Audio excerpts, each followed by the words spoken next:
Hello and welcome to another episode of Sports and Songs Podcast. I'm your host, Dan, and you'll be joining us in a bit. Today's season 7, episode number 13. Tonight's the sports edition. And so we've got some sports for you tonight to wrap up of all the things going on in sports. We'll start off first with a trivia question. Who was the first college basketball player to score 3,000 career points? I believe many of you will know this, but first college player, man or woman, to score 3,000 points in college basketball at the D1 level. We'll get the answer to that at the end of the episode. Well, to start off, we want to say congrats to friend of the show, Kip Kovar. Last night was honored on the 29th of January for his award the Minnesota Newspaper Association convention for the Watertown Mayor Wrestling Team. Watertown Mayor Wrestling Team won the state championship. He did an article on that. It won an award. Here's our friend Kip Kovar receiving that award at the ceremony. Hats off. Very good writer. Covers a lot of sports here in Carver County.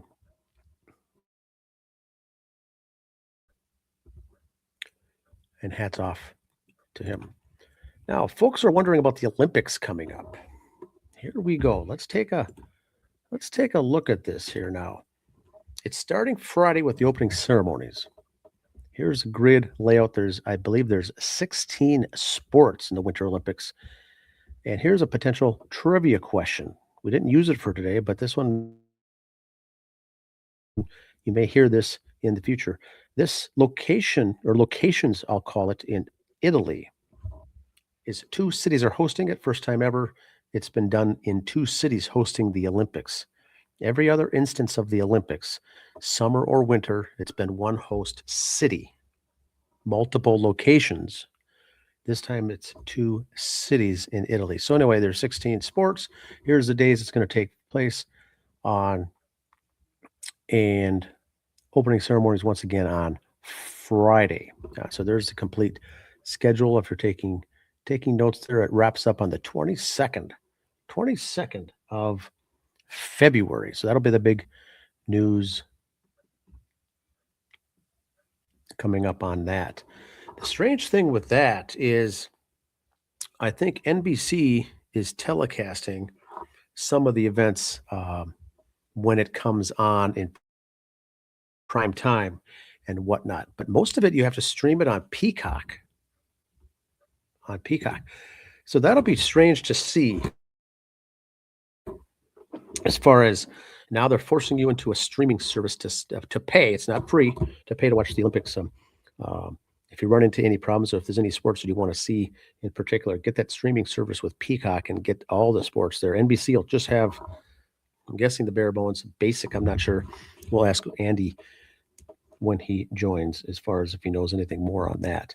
Now, this last Sunday, yesterday, no NFL football.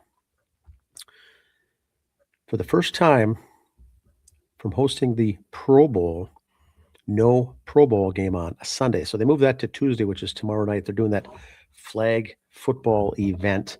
And so that could be another potential trivia question if you ever hear that. Pro Bowl has always been held the Sunday, always a Sunday, between the AFC and NFC championship games and the Super Bowl. It's always that week in between as a placeholder to get people through to the following Super Bowl game, which is always 2 weeks after the last game. Players get 2 weeks off for the Super Bowl. There's Andy now, I think, jumping on right now. But so that Pro Bowl, Andy. Hey. About the Pro Bowl here. It's a Tuesday night, Andy, this year. Flag football. So I was telling the listeners that, that might be a possible potential trivia question, as the Pro Bowl has always historically been held on that Sunday in between the championship games and the Super Bowl. The strange thing yesterday was no pro football for the first time in 18 weeks. So that could be another potential trivia question down the road. The other thing before you came on, Andy, is I don't know if you know this, but the Winter Olympics starts Friday. It's in Italy. There's 16 sports, and it's hosted for the first time ever by 2 cities. Two cities in Italy are hosting it. That's another good trivia question. Regardless if it's been the summer or the winter, it's always been hosted in the past, the Olympics, in any way, shape, or form, one host city. So that is it. I mean, it's been in multiple Andy, cities that's in the all. area, but they've been one city as a host. Yeah. Yes, and so there's different venues in that host city that put on the things at the various host arenas, the sites, but never have officially been co-hosting it like this year. So that's going to kick off Friday. Andy, I have a question before we get into Yeah. sports. Is I know that NBC is hosting the Winter Olympics, but it's really a streaming through Peacock. You have to pay to stream the Olympics this year. There's no free plan that you can just jump on and get. You have to buy a plan to watch the Olympics. Right. I'm guessing NBC will host, primetime events. But if the sports you want to see, you really have to stream it, I guess. They pay all this money at the Olympics, then NBC also has the Super Bowl this year too. So you miss one day of the Olympics because of the Super Bowl. The whole day of the Super Bowl, you're not going to get anything on that Sunday. And Andy, check this out. Here's the Matrix. All the events. Yeah, so that was really it. I talked about Kip Kovar before he came on. Yes. The award that he won. Friend of the show. Yeah, I showed the image there and talked about his winning that award. And that Watertown Mayor Lutheran High School state wrestling, first time in their history that they won the state in wrestling. And he did a real good article on that, published that, was nominated and won the award for that. And here's our friend Kip receiving that award at the Minnesota Convention. Now, go back to the Olympics, how they got to pay for streaming. If you recall, back when they had in '84 with the original Dream Team for basketball. Excuse me. Yes. NBC had the gold, silver, and bronze packages then to buy games and events, mostly around the basketball games. So this isn't really a new concept. They have always kind of had it. Okay. Streaming with the basketball because the pro players, now hockey with the pro players. Excuse me. They've always had kind of that streaming thing for a while. Me personally, it's amazing how much of us during the Olympics become downhill slalom skier experts. Luge experts. We know all the terminology for the next 16 days. And then you ask me in March, I probably won't be able to spell the word luge, But that's kind of the fun of the Olympics, too. You all become experts for a while, brings the water cooler talk together, especially around here lately, be something different to talk about around the water cooler. Yeah, and also with all those sports, if there's one in particular that you want to watch, if you want to see a lot of the curling, some of the other sports, you get that package and you can be able to drill down and see some of those things that's not aired on television. But NBC is your spot, and Peacock this year. Well, and the sad thing is, and I figured this out when I was 8 watching the Olympics, is funny, every sport they show in prime time, the U.S. wins. It's incredible how they just get the timing to pick the right sport where we win all the time. Yes. I just don't believe it. Time zones are a good thing. Yes. All right. Here we go. Little weather update here for you. NASCAR, they were supposed to have the race today, which was rescheduled from Sunday, is now getting moved to Wednesday. For all the snow in the Carolinas and everything else. So it's kind of an exhibition race type thing, but still it's fun to get those first races out of the way, get the blood flowing, because Daytona 500 is coming up in just a couple weeks. We're all excited here for that. All right. The Buffalo Bills, since drafting Josh Allen in 2018, the Bills have drafted 56 players. 2 of them have made Pro Bowls. And you thought our GMs with the Vikings were terrible. 2 made the Pro Bowl. Yeah, the Vikings, when you talk about it, it's how many have made a starting role of the players drafted. Many were backups or subs or never even made the team or played, as a backup. So, and we haven't talked the Kwesi thing. I'm hoping that you'll cover that. There's more to that goes so deep down that just blows me away on that. The whole time off, maternity leave, and this and that. I'm like, so the position. I heard one guy on a page going, "Well, there's only 32 jobs like that in the whole world." So, there's only one president of the United States in the world, and he still gets vacations. Yes, it's an important job being the GM of a team. Paternity leave is important. I'm pretty sure, like most people nowadays, he still took a couple phone calls and was checking emails during that paternity leave. Okay, he wasn't just left his work phone at work. Pretty sure he was still checking stuff.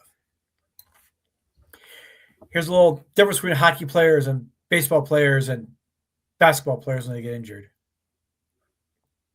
Hockey players get hit with sticks and pucks. Baseball players get hit with comebackers, and then the basketball player gets a leg cramp. That's this generation's GOAT right there, getting carried off the leg cramp. Yeah, it's very now, different. don't get me wrong. A leg cramp hurts. I understand. Yeah. But, all right, the Arrival, the women's 3-on-3 league, they moved to Philadelphia to play this weekend. Their games this weekend drew 21,490 fans. That's more than April 17th, 1998. Allen Iverson and the Sixers, Michael Jordan and the Bulls. They only drew 21,305. 3-on-3 women's league drew 185 more people. Wow. I see. So, interesting. Okay.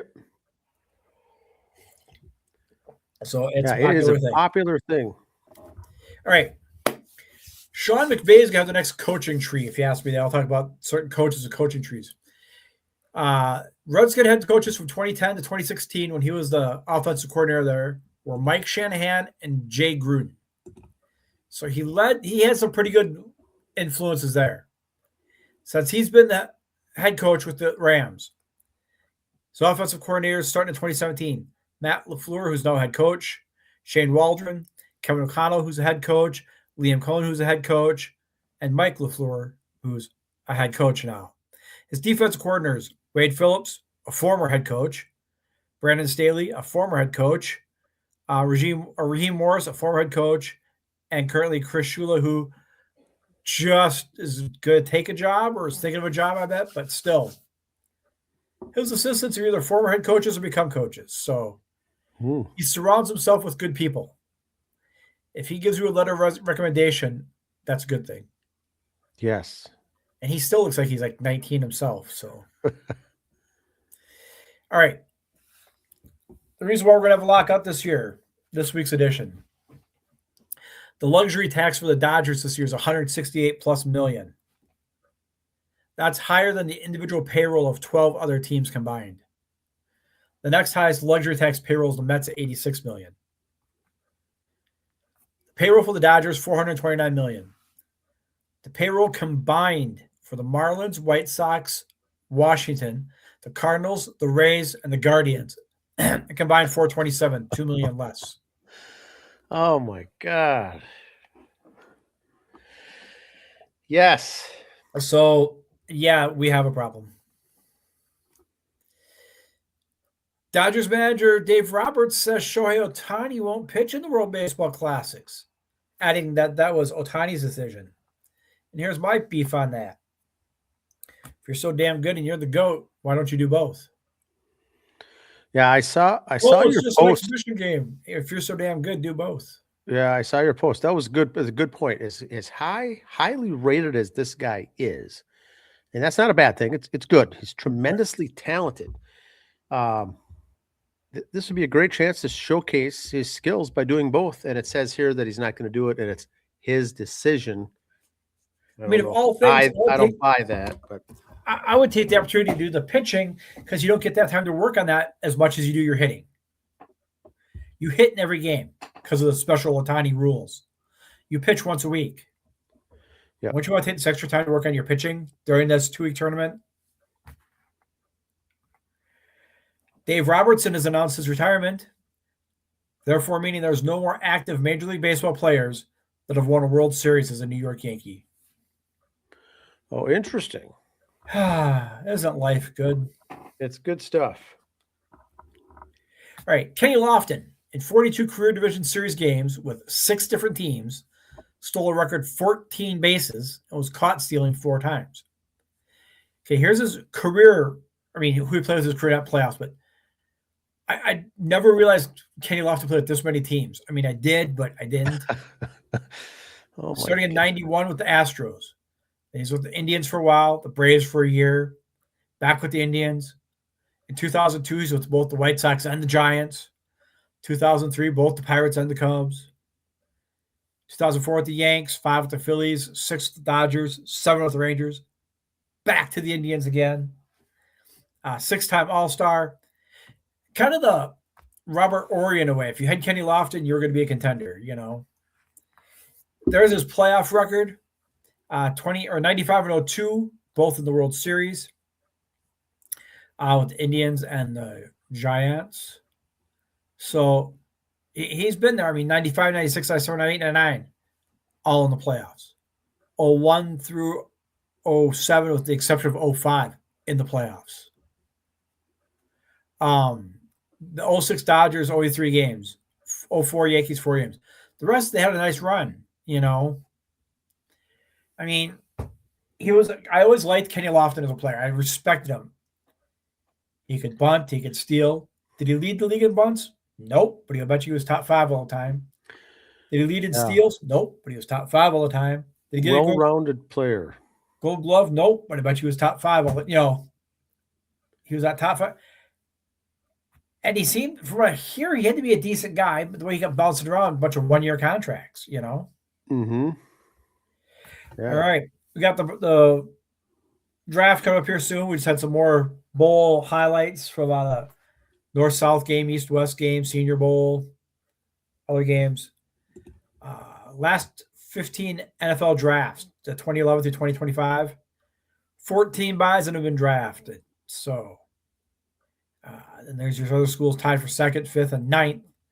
A lot of FCS players coming out. Listen for the names. You might hear some more Bison coming the first couple rounds again. This is what I kind of like this league, and I watch the draft, or at least follow the draft, see when these other names come up. And it's fun to listen to the guys at ESPN going, oh, this guy from Montana State or from, you know, Appalachia State. Like they've watched him every week to try to talk like they're knowledgeable. And I laugh at them. All right. Congratulations, Patrick Kane. Always... Go ahead. I'm sorry. Tough to see those FCS guys not very much get drafted. And now what you're seeing the last 3, 4, 5 years is they're moving that needle at where it's been becoming more and more accepted. And like you've harped on this for many years, is take these guys. They're just as good. They're not another whole level below, another tier down.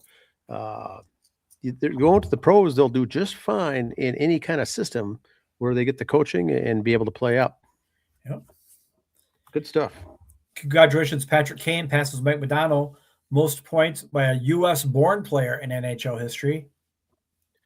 Wow. So lots of Minnesota names on there, North Dakota names on there. Look at that, Dender. All right. Brownton has their golf tournament coming up. Every year they kind of have a charity for this event. You can go to Ryan Graham's page on the Facebook or the Brownton Bruins page and get information on their golf tournament and the charity events. Always fun to help to see these things. There's the time. Their 6th annual golf tournament is back. This year's family is the Chet Soderholm family. Apologize for messing up the name there. Chet is 3 years old, and it was diagnosed with B-cell acute lymphocytic leukemia, and is truly an honor and privilege to help this amazing family, says Ryan on his page. We have filled this tourney all 5 years, so sign up early and help below that you can. If you can't golf, please send a check if you feel so obligated. If you're a business, you want to donate to it, prizes or cash, please do that too. 4-person scramble, Saturday, May 30th. So you have plenty of time to get that rust off before you do it. It's not one of those early year scrambles where everybody's rusty. Should be in peak shape by May 30th. Yeah, they do a good job with this also. Yep. They do a good job. And that's what I got. It's a couple other things I want to bring up that weren't on there. Yes. WWE had their Royal Rumble this weekend in Saudi Arabia. It wasn't in the funds for us to go there and cover it live. Yes. We might have a golf tournament next year to raise funds for that, but that's another thing. One thing about it, I was watching a lot of pictures online following it because I'm too cheap to pay the $15 for it to watch it online. 5 minutes later, people talk about it. When the women wrestle, okay, first of all, when the women wrestle here for WWE or AEW or wherever it is, geez, every month you hear of a wardrobe malfunction. Well, look at what they're wearing. Something's bound to fall out. Well, in Saudi Arabia, they can't dress like that. They got to be covered from chin to toes, all covered up. Because that's just the way they view women, which is fine. Not saying good or bad. That's how they do it. If they're willing to let this happen, they go through with it. WWE has been going there for years. They just started having the ladies' matches the last few years. Well, the women's part of the Royal Rumble was the first match. And all these people online are showing pictures going, look, the stadium's barely a quarter full. What a disaster. This is horrible. Well, then a couple, 3 matches in, it fills up. The way it was is so many of the people there and the men there in Saudi Arabia are so against women's sports. They waited outside the building until after the women's Royal Rumble and then came in. Okay. Now, we backtrack on other stuff. I respect that. If that's what you want to do it, I got no issue with that at all. I almost applaud them for that. You know, you're going to pay your big money for this event and still miss one of the 5 matches. You know, that's like, hey, I like football, but you know what? I don't like the first quarter. I ain't going. You know, I think all that beginning hoopla stuff is boring. All the fun happens the last 3 quarters anyway. And sadly, there is people like that. But, you know, me, I'm so cheap. I'm paying a ticket. I'm going to the whole thing. You know, I mean, these people walk in bottom of the first inning. What are you doing? You know.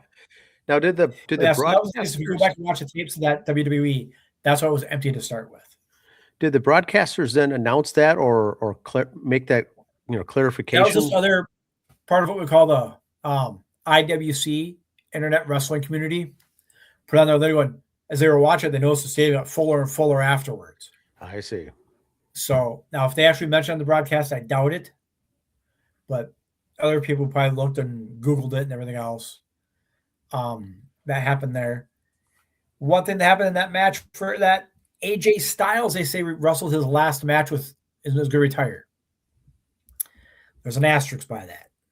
He wrestled his last match with WWE. He still wants to go back to TNA where he's kind of got popular and big with.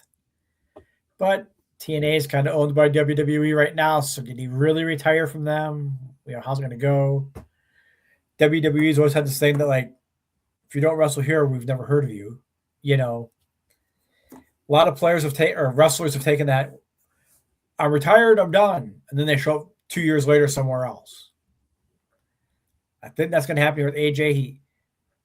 He said, I want to retire with WWE. They kind of are by going to their other owned company, you know. So I respect him for that still. Wants to fill out some dreams and finish where he started. Kind of like the running back who signs that 1-year contract with the original team again. Emmitt Smith goes to the Cardinals for 2 years, comes back, signs a 1-day contract with the Cowboys.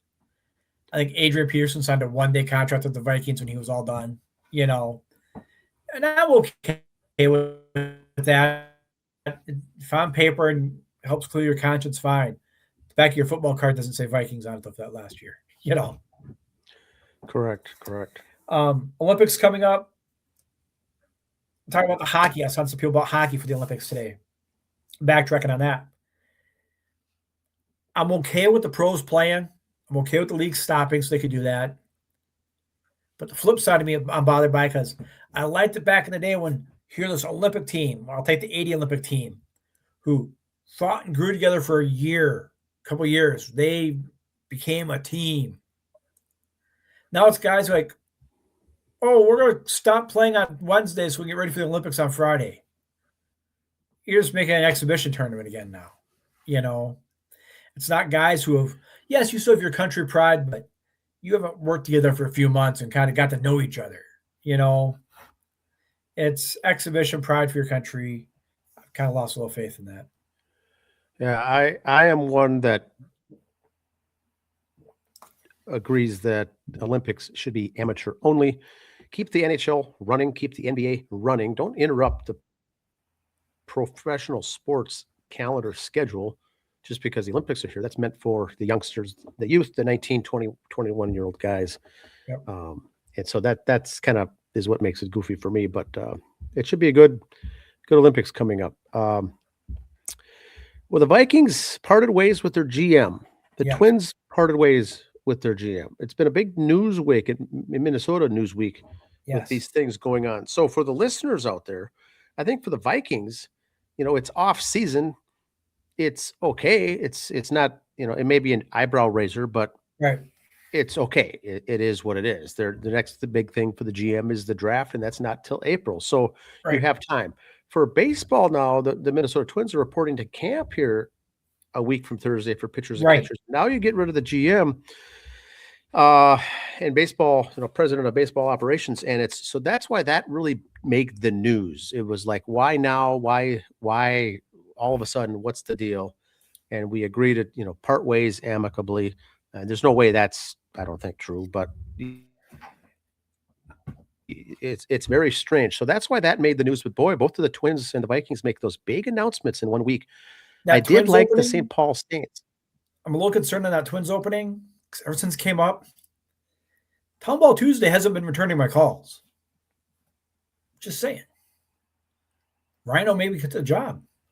Imagine Town Ball Tuesday running the Twins. That'd be beautiful.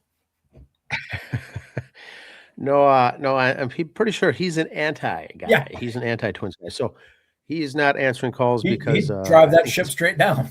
He's part of that group that's pushing it all down. And but anyway, it's interesting. Now, the draft for the Minnesota Twins, the draft is, June. Yep. I think it's July. So it's All-Star Week, isn't it now? It's All-Star Week. They tie that in. So I'm not a big, my take on this, whether it's the Twins or whoever, I don't have a big stake in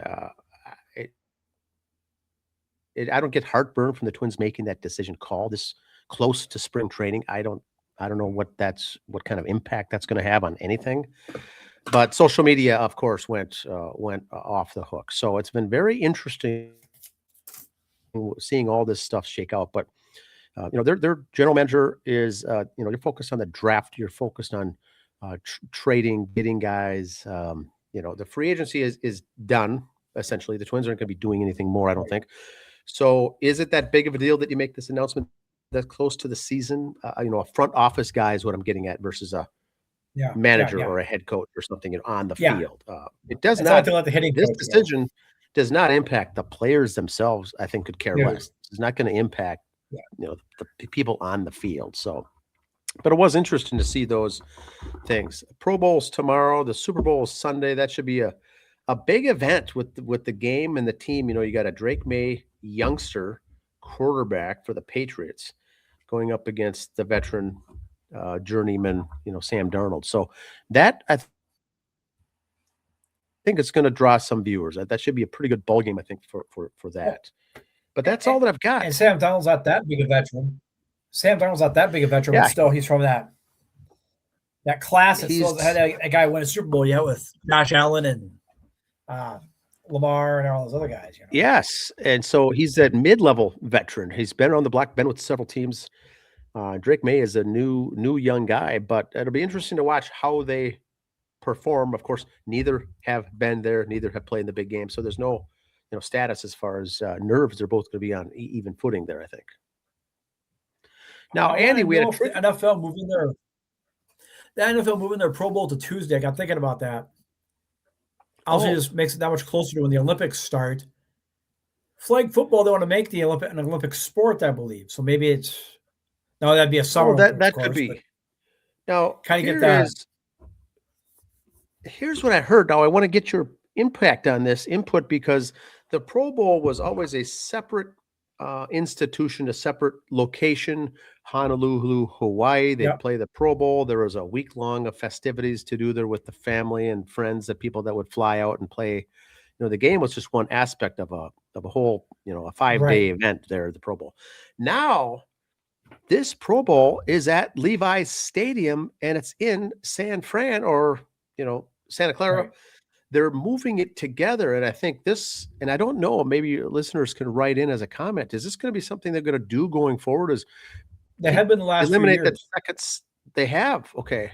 Yep. They have been doing it the last few years. They've always kind of moved to the same cities as site. Super Bowl. Okay. So now they're moving it to Tuesday. Now they're getting all the fans coming in for the Pro Bowl to the same city as all the fans coming into the Super Bowl. All these festivities, all these things going on in one centralized location. Kind of interesting. And Yeah. so that's all. It's all going to be centralized there. But yeah, it's a flag football game, and maybe they're pushing it, like you said, as a possible summer sport, as an Olympic sport. But Right. a lot of people poo-poo it. I'm one of those. I think you are yourself Yeah, to oh, yeah. poo-poo the idea of the flag football game, but it's interesting nonetheless. So that is going to be Tuesday night.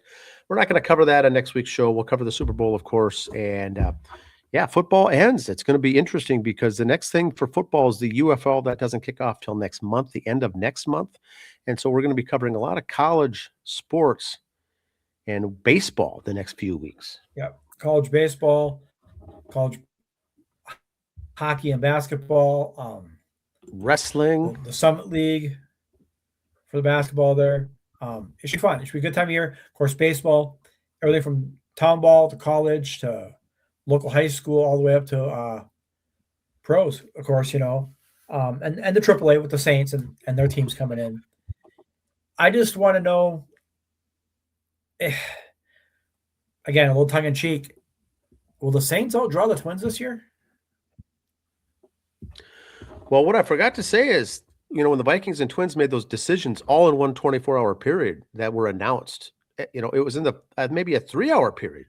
The same time of the morning, both Yeah. these announcements took place. The Saints did have a very good post on X saying, we will not be making any major announcements today. So who's ever running the page Yes. there, that's good They stuff. don't know. They have good humor there with the Saints. Yep. I like that. Now, Andy, we have a trivia question. Yes, a trivia question and answer, yes.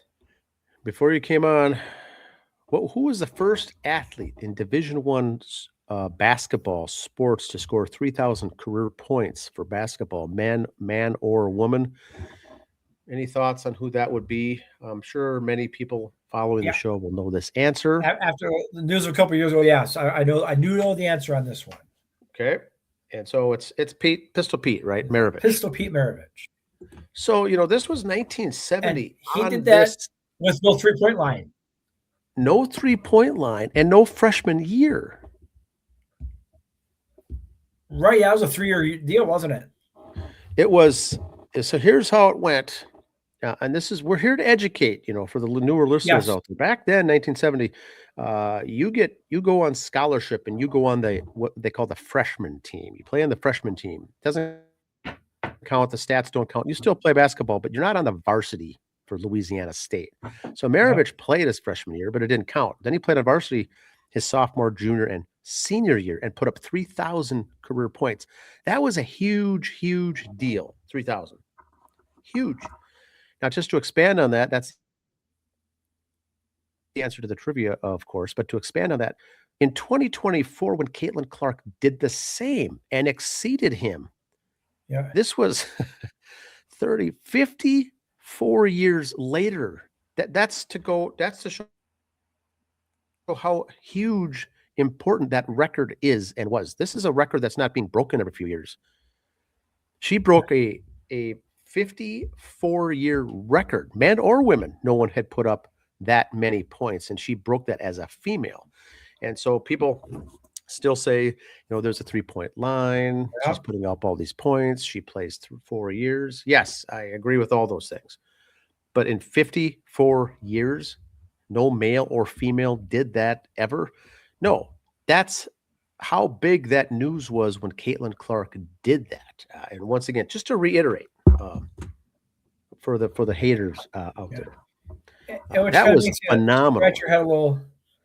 The head scratcher shows you how much the almighty dollar is important. That no college players stuck around for that fourth year just to break that record. Yes, yeah. And NBA, if you're that good, if you're going to be a big draft pick in the NBA, you will leave early and not finish out your career as Yep. a man. Men's athletes, women's typically will play the first all four. They got to But play boy, to a certain age. Yeah. that is a tough record to break. But Pistol Pete did it. That's the answer for tonight's trivia question, Andy. Yes, we were all set. Lots and lots of baseball talk coming up after this week. Pitchers and catchers will report next week. And so once they report, we're going to get updates and things coming. And after that, the regular teams report. And after that, the games will kick off. And we'll kind of shift our focus to that. I'll be doing a special on local wrestling athletes next Monday night for our show. Those in college, friends of the show, or connections that we know that are in D1 wrestling will be updating the local records with their win-loss record and where they're currently ranked to get everyone up to speed on that. Yeah, so that should be interesting. That's all I got. So have a good week. We'll see you next Monday, everyone. Happy trails. Ciao.